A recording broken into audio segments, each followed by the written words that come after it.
예수님의 이름으로 기도합니다. 아멘. 지난주에 이어서 계속해서 사도행전 15장 말씀을 살핍니다. 어떻게 하면 이방인이 구원 백성 될 수 있는가라고 하는 부분에서 이 주제에 입장 차이가 있었습니다. 바울과 바나바의 경우에는 이방인이 예수를 믿기만 하면 된다. 믿기만 하면 된다라고 그렇게 가르쳤습니다. 근데 유대인 기독교인들 중에 어떤 이들은 이방인이 예수를 믿기만 해서는 안 되고 예수를 믿고 할례를 받고 율법을 지켜야 구원 백성 된다라고 그렇게 가르쳤습니다. 이 부분에 대해서 합의점을 도출해내지 못해서 결국은 예루살렘 교회에서 회의를 하게 되었습니다. 지난주 베드로의 진술을 보면 하나님께서 자기를 선택하셔서 이방인들에게 복음 전하게 하셨다라고 이야기했습니다. 그리고 하나님께서 유대인들에게만 성령 주신 것이 아니라 이방인들에게도 성령을 주셨다. 그리고 육체 할례를 주장하는 자들을 향해서 믿음으로 그들의 마음을 깨끗하게 하시는 마음의 할례를 하나님께서 행하셨다라고 그렇게 이야기를 했습니다. 그래서 우리와 그들 사이에 아무런 차별이 없다. 그러면서 결론적으로 이렇게 이야기했습니다. 그들처럼 우리도 예수를 믿어 구원받게 된다. 예수를 믿어서 구원받는 이 구원의 길, 진리는 이방인과 유대인에게 공통적으로 적용되는 유일한 구원의 길이다라고 그렇게 말했습니다. 오늘 읽었던 내용을 살펴보면 이제 바나바와 바울 그리고 예루살렘 교회의 지도자인 야고보의 주장에 대해서 우리가 살펴보게 될 것입니다. 12절에 보시면 온 무리가 가만히 있어 바나바와 바울이 하나님께서 자기들로 말미암아 이방인 중에서 행하신 표적과 기사에 관하여 말하는 것을 듣더니 이렇게 되어 있습니다. 그러면서 12절에서는 베드로가 앞부분에서 길게 설명했던 것과 달리 내용에 대해서는 별로 언급을 하지 않습니다. 왜 그럴까요? 사도행전 13장과 14장을 우리가 읽으면서 이미 바울과 바나바가 어떤 이방인을 향해서 어떤 메시지를 전했는지를 우리는 잘 알고 있습니다. 그렇기 때문에 여기서는 다시 거론을 하지 않습니다. 그런데 특이한 것이 하나가 있죠.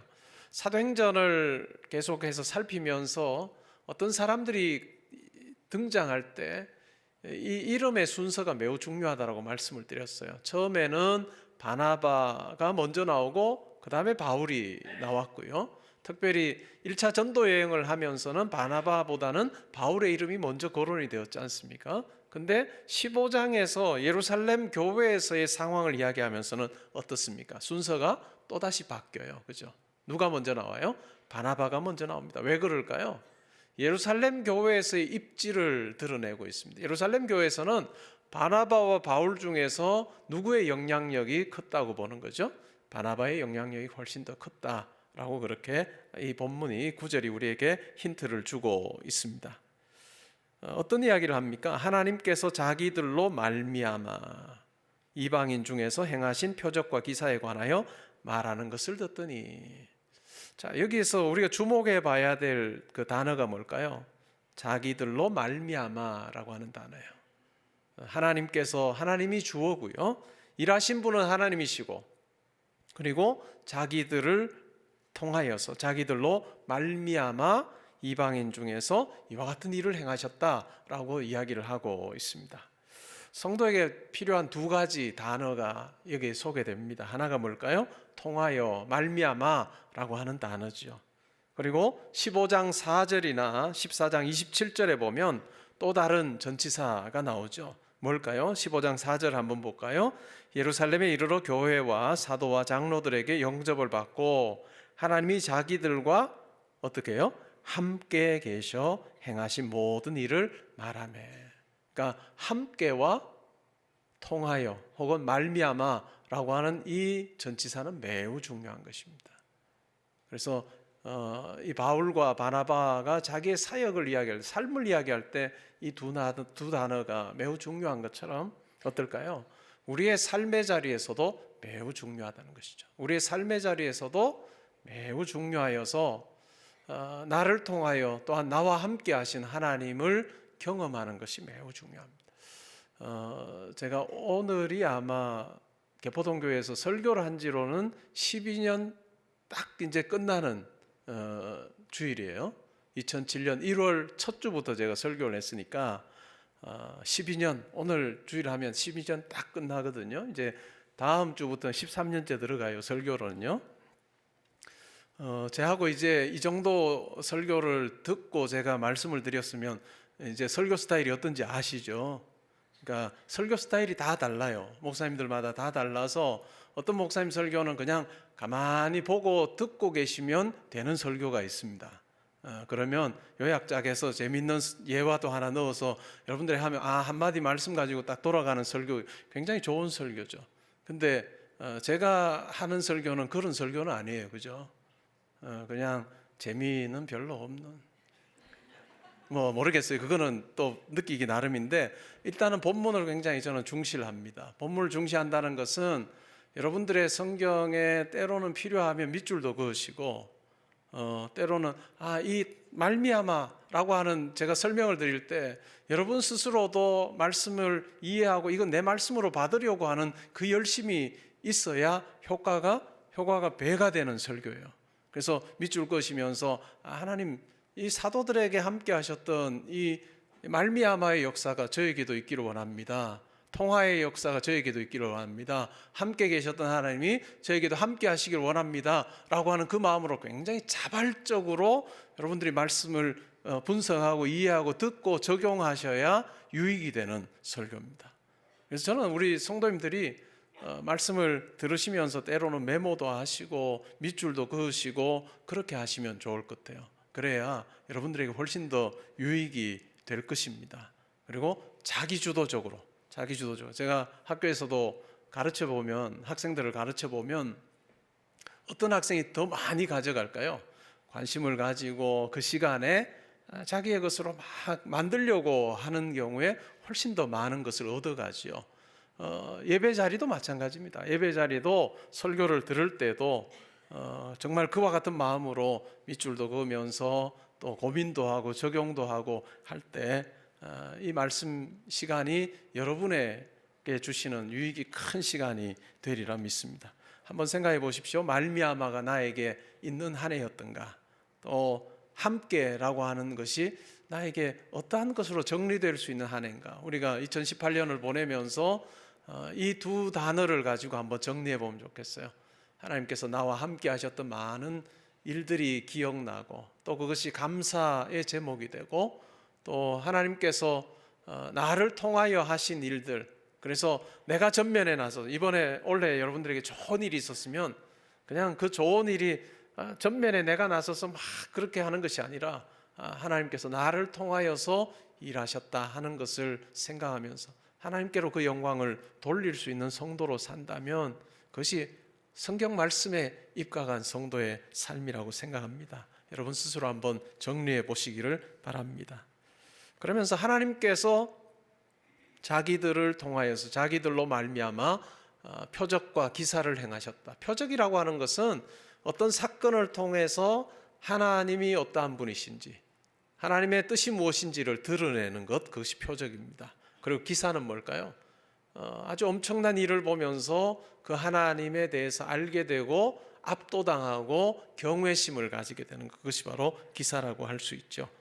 바나바와 바울이 이방인들 가운데 하나님께서 이와 같은 일을 행하셨습니다 라고 그렇게 이야기를 합니다. 하나님께서 행하신 일에 초점을 맞추죠. 그 다음에 13절에 보시면 야고보가 등장합니다. 예루살렘 교회의 지도자이지요. 이 야고보가 누굴까요? 예수님의 동생입니다. 예수님의 동생 야고보이죠. 예수님께서 사역하시던 기간 동안에는 예수를 믿지 않았습니다. 예수를 따르지도 않았습니다. 요한복음 7장 5절에 보면 잘 나오는데요. 근데 예수님의 동생들이 언제 예수를 믿게 되었을까요? 예수님께서 부활하신 것을 목격한 후에. 고린도전서 15장 7절에 보면 야고보가 부활하신 주님을 만나고 나서 그가 예수를 믿게 됩니다. 그리고 결국은 예루살렘 교회의 리더로서의 역할을 감당하게 되죠. 그러면 야고보가 예루살렘 교회의 지도자가 된 것이 예수님의 동생이라고 하는 혈통적인 부분이 중요하게 역할을 했을까요?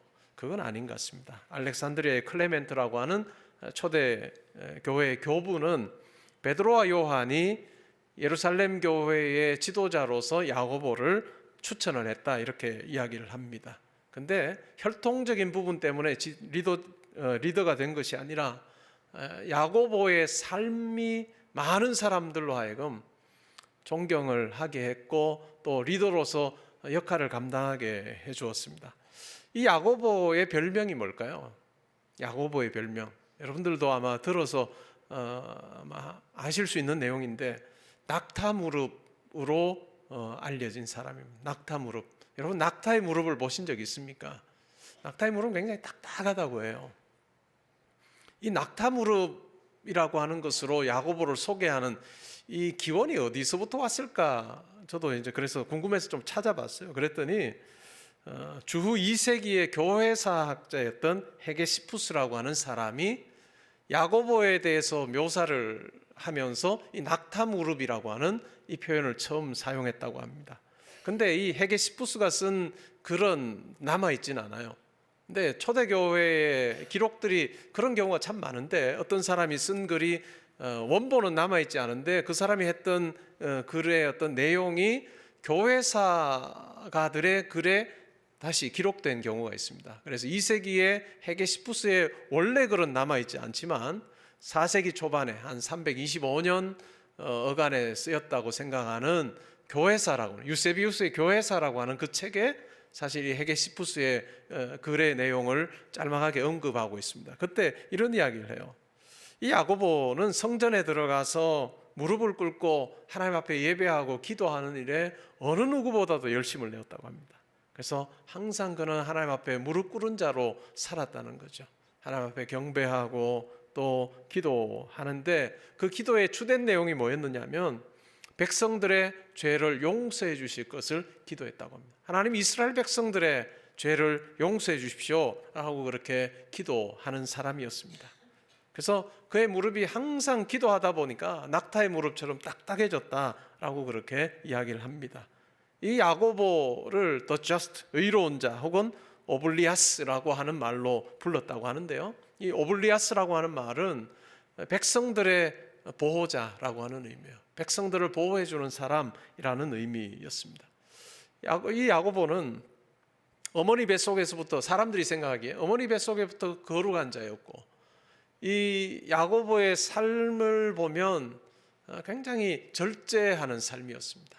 그러니까 포도주나 독주를 마시지 않고 또 육식을 하지 않고 머리에 기름을 바르지 않고 삭도를 대지 않고 또 목욕도 하지 않는 그런 어떤 삶을 살았다고 합니다. 그래서 기독교인이 아니어도 야고보를 존경하는 많은 유대인들이 있었다고 해요. 결국 이 야고보가 주후 62년에 죽습니다. 성전에서, 성전 꼭대기에서 던져지고 그리고 곤봉과 돌에 맞아서 죽게 되죠. 그리고 나서 유대 사회에 아주 심한 박해와 어려움이 주후 66년 이 로마 유대 전쟁을 통해서 일어나게 됩니다. 결국 여러분들이 잘 아시는 대로 주후 70년에 예루살렘 성전이 회파되죠. 돌 위에 돌 하나 남지 아니하고 다 회파됩니다.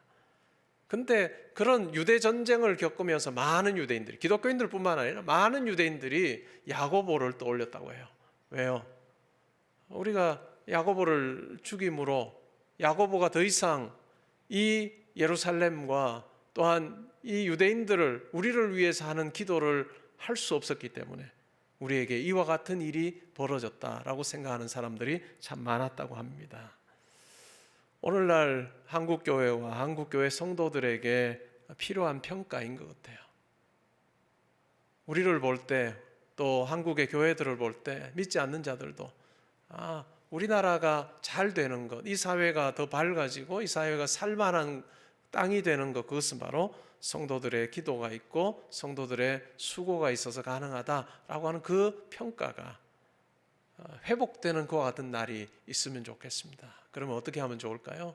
우리가 나라를 위해서 기도하고 또 이 도시를 위해서 기도하고 또 이 땅에 사는 많은 사람들을 위해서 기도하는 일을 게을리하지 않을 때 하나님께서 우리를 통해서 이 나라를 세워 가신다라고 하는 것을 많은 사람들이 알게 되리라 믿습니다. 오늘날 교회 그리고 성도의 위상이 많이 떨어진 시대를 살고 있습니다. 이 야고보의 삶을 보면서 우리는 생각해 보는 것이 참 많은 것 같습니다. 자, 이런 야고보가 어떻게 이야기를 합니까? 13절부터 보시면요, 형제들아 내 말을 들으라 라고 이야기를 합니다. 그러면서 14절에는 이 베드로의 주장을 다시 요약하면서 현상적으로 드러난 부분에 대해서 설명을 하죠. 14절에 보시면 하나님이 처음으로 이방인 중에서 자기 이름을 위할 백성을 취하시려고 그들을 돌보신 것을 시므온이 말하였으니, 시므온은 굉장히 유대적인 표현이죠. 이 베드로를 묘사할 때 시몬이라고 하는 이름으로 75번 헬라어 원문에 신약 성경에 사용이 되는데요. 그 중에서 25번이 누가가 쓴 표현입니다. 그러니까 베드로를 이야기할 땐 대체로 시몬이라고 하는 헬라어를 써요. 근데 두 번만 딱 시몬이라고 사용하는데 이때가 한 번이에요. 시몬은 굉장히 유대적인 그런 색깔이 강한 이름이라고 할 수 있죠. 그래서 시몬이라고 이야기하면서 어떤 의도를 가졌을까요? 굉장히 유대주의적인 성향이 강한, 그러면서 바울과 바나바의 선교에 대해서 조금 불편함을 느끼는 이 사람들의 마음을 좀 달래주고자 하는 그 마음이 있었던 것 같아요. 그래서 시몬이라고 하는 표현을 씁니다. 근데 이 14절에서 우리가 주목할 만한 그 단어가 두 개가 있습니다. 뭘까요? 백성이라고 하는 단어예요. 백성, 그리고 돌보신이라고 하는 이 두 표현입니다. 이 백성이라고 하는 이 단어와 돌보신다라고 하는 이 두 단어는 이 유대인들에게만 사용한 단어였습니다. 이방인들에게는 사용하지 않았어요. 그래서 라오스라고 하는 말인데요, 이 라오스라고 하는 이 말은 선민 이스라엘에게만 사용한 단어입니다. 그리고 하나님께서 돌보신다라고 하는 이 표현도 유대인들에게만 적용시켰던 단어인데 결국 어떻게 합니까? 이 두 단어가 누구에게 적용이 돼요? 이방인들에게 적용이 됩니다. 이방인 중에서 자기 이름을 위할 백성을 취하시려고 그들을 돌보신 것을 베드로가 시몬이 잘 말하였다라고 이야기를 하고 있습니다. 근데 백성 앞에 어떤 단어가 붙어요? 자기 이름을 위할 백성이에요. 하나님께서 선택하신 이유가 뭘까요? 이방인들을 자기 백성으로 선택하신 이유가 뭐죠? 자기 이름을 위할 백성 삼으신 것입니다. 이것이 선민과 성도의 삶의 목적이 무엇인가를 너무너무 잘 보여주는 구절이죠. 하나님께서 우리를 선택하신 것은 우리가 이 땅에 살면서 하나님의 이름을 높이 드러내도록 하기 위해서 우리를 선택하셨다는 것입니다. 이 베드로의 메시지를 야고보가 요약해서 이렇게 이 두 단어를 사용해서 이야기하고 있는데, 베드로가 성도들에게 편지하면서 베드로전서 2장 9절 10절에서 이런 내용을 말합니다. 여러분들이 잘 아시는 구절이에요. 그러나 너희는 택하신 족속이요 왕 같은 제사장들이요 거룩한 나라요 그의 소유가 된 백성이니 이는 너희를 어두운 데서 불러내어 그의 기이한 빛에 들어가게 하시니에 아름다운 덕을 선포하게 하려 하십니다. 하나님께서 왜 왕 삼으시고 제사장 삼으시고 거룩한 소유로 삼으셨느냐? 그것은 어두운 가운데서 불러내어 거룩한 빛에 들어가게 하신, 그 기이한 빛에 들어가게 하시니 그 하나님의 놀라운 덕과 은혜를 선포하게 하려 하십니다. 베드로가 자기 말로 그렇게 표현을 합니다. 너희가 전에는 백성이 아니더니 이제는 하나님의 백성이요 전에는 긍휼을 얻지 못하더니 이제는 긍휼을 얻은 자니라. 내가 성도로서 성숙하고 자라간다라고 하는 어떤 걸로 확인할 수 있을까요? 하나님 앞에 기도했더니 응답받았다, 그건 초보입니다. 내가 성도로서 자라간다라고 하는 것은 내 삶의 구체적인 목표가 하나님의 이름이 되는 것, 하나님이 나를 통해 영광 받으시고 하나님께서 나에게 베푸르신 은혜를 많은 사람들에게 전하고 나누는 삶을 사는 것, 그것이 나의 관심이 되는 것, 그것이 내가 성도로서 성숙해 간다라고 하는 그 같은 아주 중요한 증거가 될 것입니다. 여러분, 올 한 해 여러분 이와 같은 그의 이름을 위해서 택함받은 나의 모습이 어떠했는지 잘 한번 살펴보시면 좋겠습니다. 그리고 내년에는 어떠면 좋을까요? 하나님 앞에 새해를 맞으면서도 하나님, 제가 2018년보다는 2019년에 하나님의 이름을 위해서 더 아름답게 살게 해주시기를 원합니다 하는 그 결단이 있으면 좋겠고, 그 결단은 뭘까요? 항상 한 걸음입니다. 한 걸음 한 걸음이에요. 그 결단을 정말로 자기의 지금의 상황과 정말 안 맞는 그런 계획을 가지면 어떻게 될까요? 못할 거예요. 근데 한 걸음 더 해보는 거예요. 하나님 앞에서 내가 2018년도에 이렇게 주님의 이름을 위해서 이렇게 살았는데 새해에는 제가 한 걸음만 더 나가서 하나님께 섬기겠습니다 하는 그 여러분 나름의 결단을 하셔야 돼요. 우리 교회는 뭘 이렇게 짜서 뭐 안 드려요. 뭐 수칙도 별로 없고요. 수칙도 없고 뭐 하라는 것도 없고 구체적으로 뭐 꼼꼼하게 이런 게 없어서 때로는 목사님 이런 거 좀 해주시면 좋겠다 하는 마음이 있을지도 모르나, 제가 여러분들에게 마땅히 맞는 대로 다 해드릴 수도 없고 여러분 스스로 확인하셔야 돼요. 내 삶의 자리에서 주님의 영광을 위해서 내가 할 수 있는 한 걸음 더 나아가는 게 뭘까 고민하시면서 하나님 앞에 그거 가지고 새해를 맞으시면 좋겠습니다. 그래서 첫 번째는 뭘까요? 고넬료 집안에 하나님께서 함께 하셨던 그 놀라운 일에 대해서, 그래서 하나님께서 이방인 중에서 자기의 이름을 위해서 택하시고 백성 삼으시고 돌보셨던 그 부분에 대해서 이야기를 하고 있습니다. 그 다음에 두 번째는 뭘까요? 두 번째는 사건이나 현상으로 하나님의 뜻이 무엇이다 이렇게 결정하지 않고 어떻게 하죠? 하나님의 말씀으로 확인을 합니다. 그래서 야고보가 이렇게 이야기합니다. 15절에 보시면 선지자들의 말씀이 이와 일치하도다. 자기들의 눈에 보인 이방인들이 주께로 돌아오고 구원 백성 되는 이러한 것이 말씀에도 기록되어 있고 그 말씀과 잘 부합되고 있다라고 그렇게 이야기를 하면서 구약에 여러 성경 구절이 있지만 그 중에서 아모스 9장 11절 12절을 인용하면서 설명하고 있습니다. 우리 같이 16절부터 18절까지 우리 같이 한번 읽어보면 좋겠습니다. 이후에 내가 돌아와서 다윗의 무너진 장막을 다시 지으며 또 그 허물어진 것을 다시 지어 일으키리니 이는 그 남은 사람들과 내 이름으로 일컬음을 받는 모든 이방인들로 주를 찾게 하려 함이라 하셨으니 즉 예로부터 이것을 알게 하시는 주의 말씀이라 함과 같으니라. 아멘. 아모스 9장의 말씀의 그 내용이 뭔가요? 다윗의 무너진 장막, 우리가 잘 압니다. 이스라엘의 역사 속에서 하나님께서는 다윗에게 영원한 언약을 주셨습니다. 사무엘하 7장에 보면요, 너의 왕위가 너의 후손을 통해서 영구하게 있도록 해주겠다라고 그렇게 약속을 하셨는데, 이스라엘의 역사를 통해서 보면 어때요? 그 약속이 깨뜨려지는 것 같은 그 사건들이 있었죠. 언제일까요? 유다 백성들이 바벨론의 포로로 잡혀가요.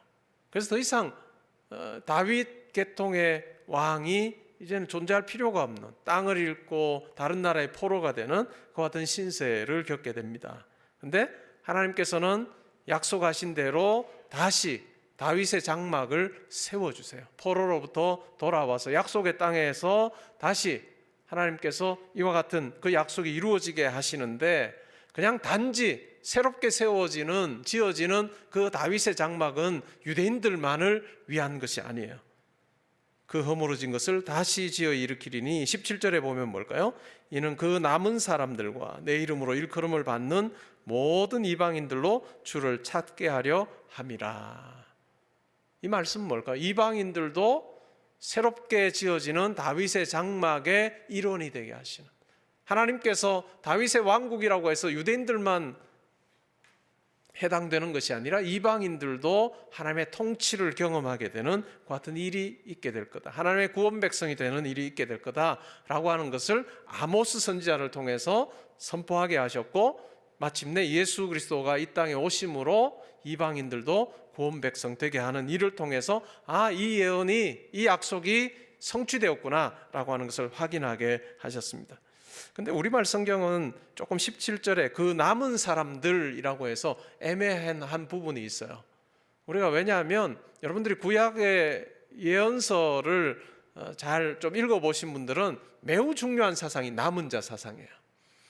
이스라엘과 유대가 다 타락하지만 그러나 그 중에서도 믿음을 잃지 않고 하나님을 경외하는 남은 자 사상이 굉장히 중요한 사상입니다. 근데 이 17절에서 말하는 이 남은 자들이라고 하는 것은 그 남은 자 사상을 이야기하는 게 아니에요. 헬라어 원문에 보면 인류 중에서 남은 자들, 이런 의미예요. 그러니까 뭘까요? 이방인들을 이야기해요. 그래서 이방인들이 주를 찾게 되고 주의 이름으로 일컬음을 받게 되는 그와 같은 일들이 있을 것에 대해서 이야기를 했습니다. 그리고 예로부터 이것을 알게 하시는 주의 말씀이라. 오래전에 말씀하시고 예수 그리스도를 통해서 이 약속과 예언이 이루어지게 하셨다라고 그렇게 이야기합니다.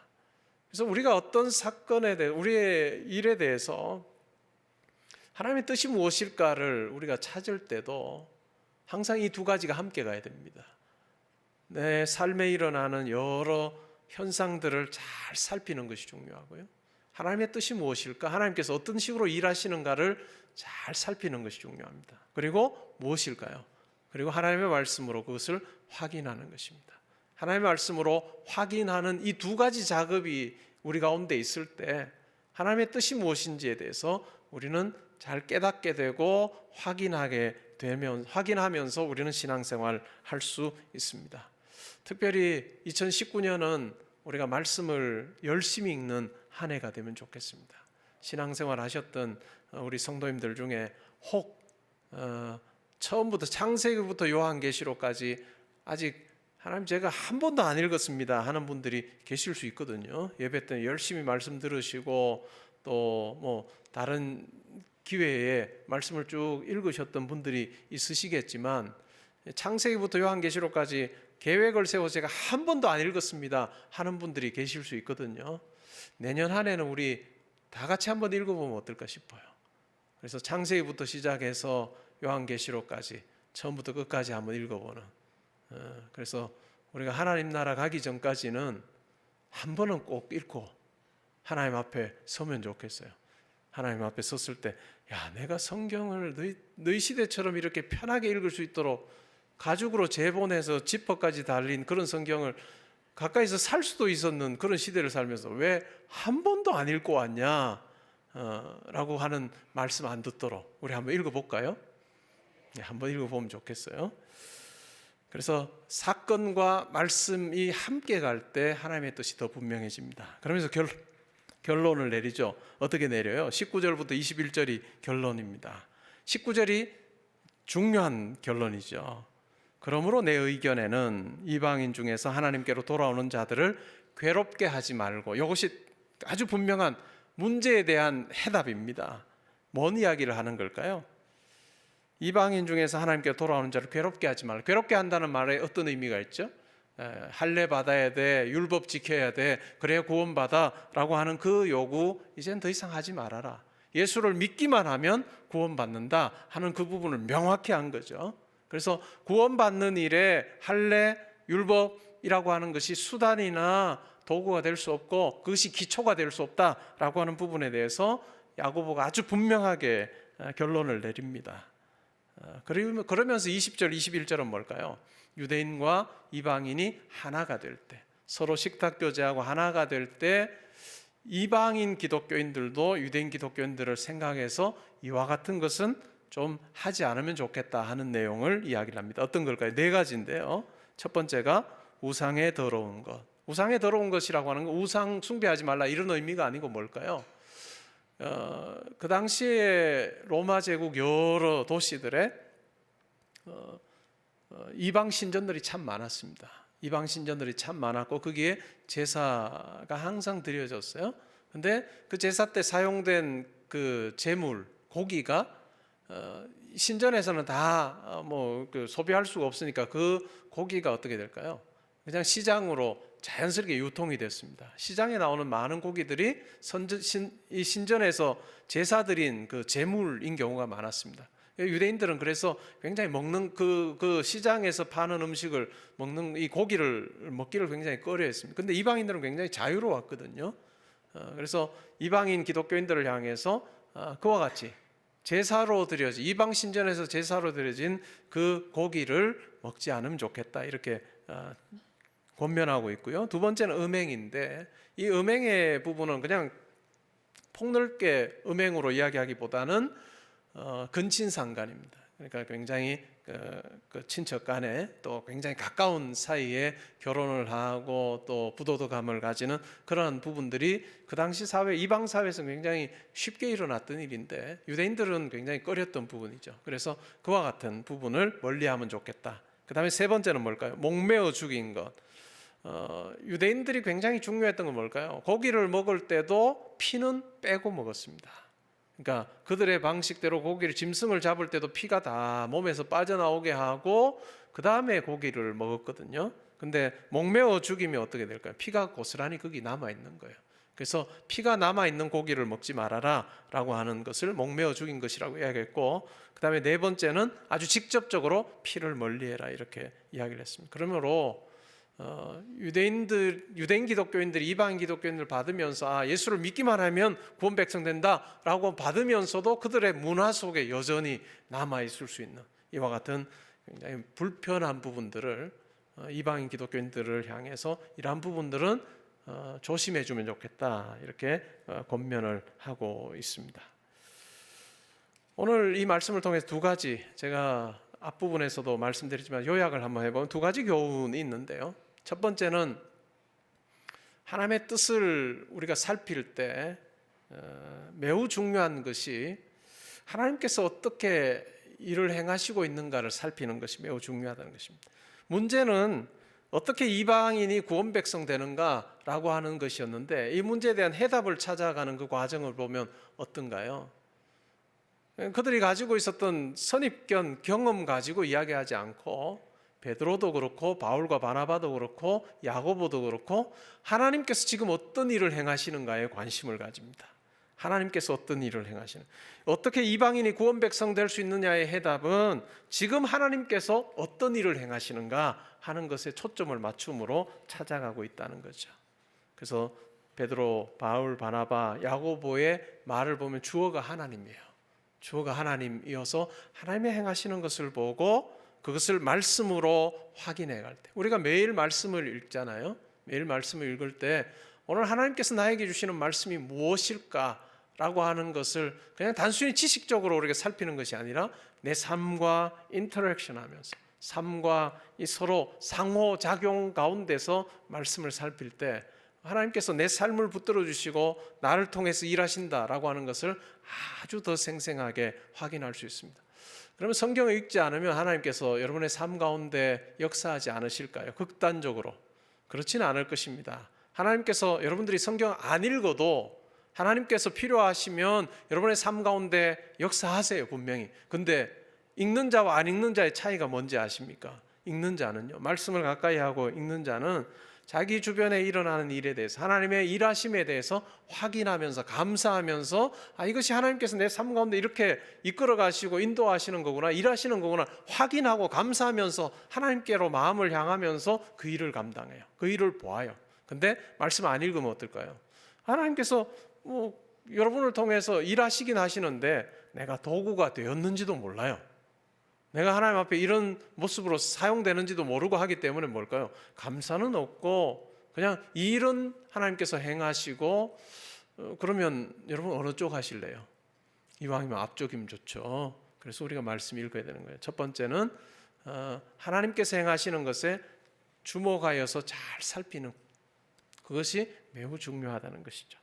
그 다음에 두 번째는 뭘까요? 상대방을 향한 배려가 필요합니다. 그렇죠? 야고보 사도가 이야기하면서 원리로만 딱 정리하고 끝내지 않고 유대인 기독교인들이 불편할 수 있는 그 부분을 언급하면서 이방인 기독교인들을 고려해서 잘, 이런 부분 이방인 기독교인들이 잘하면 좋겠다라고 하는 권면을 함께 하는 것을 우리가 교회에도 한번 적용해 보면 좋을 것 같아요. 우리 교회 성도님들이 많으신데 정말 생각이 다르고 경험이 다르고 배경이 다르고 다 달라요. 그죠? 근데 필요한 것이 무엇일까요? 이런 상대방을 향한 존중의 마음입니다. 상대방을 고려해서 내가 말하고 행동하고 할 때 예수 그리스도를 머리로 하는 몸의 지체로서 하나가 되고 또 그 안에서 연합이 일어나는 그 같은 아름다운 모습이 있으리라 생각합니다. 우리 교회 지금까지도 은혜 가운데 잘 왔습니다. 올 한 해도 별 다툼 없이 그죠?